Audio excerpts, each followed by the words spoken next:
মুহররম মাসটি সম্মানিত ও মর্যাদাপূর্ণ একটি মাস। হাদিসে আসছে রাসূলুল্লাহ সাল্লাল্লাহু আলাইহি ওয়াসাল্লাম ইরশাদ করেছেন, আফজালুস সিয়ামি বা'দা শাহরি রমাদান শাহরুল্লাহিল মুহররম, অর্থাৎ রমজান মাসের পর সবচেয়ে উত্তম রোজার মাস হলো আল্লাহর মাস মুহররমের রোজা। এই জন্য আমাদের উচিত এই মাসে কমপক্ষে 2টি রোজা রাখার চেষ্টা করা।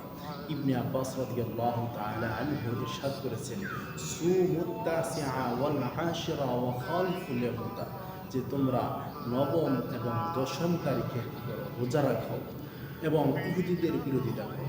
এখানে 9 তারিখ এবং 10 তারিখে রোজা রাখার কথা বলা হয়েছে।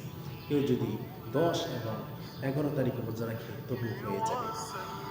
আর যে ব্যক্তি এই আশুরার দিনে রোজা রাখবে তার ব্যাপারে আল্লাহ রাসূল সাল্লাল্লাহু আলাইহি ওয়াসাল্লাম ইরশাদ করেছেন, যে ব্যক্তি এই আশুরার দিনে রোজা রাখবে তার ব্যাপারে আমি আশাবাদী, আহতাসিবু আলাল্লাহি আইয়ুকাফিরা সানাতাল্লাতী ক্বাবলা, আল্লাহর কাছে আমি আশাবাদী যে তিনি তার পূর্বের 1 বছর গুনাহ মাফ করে দিবেন।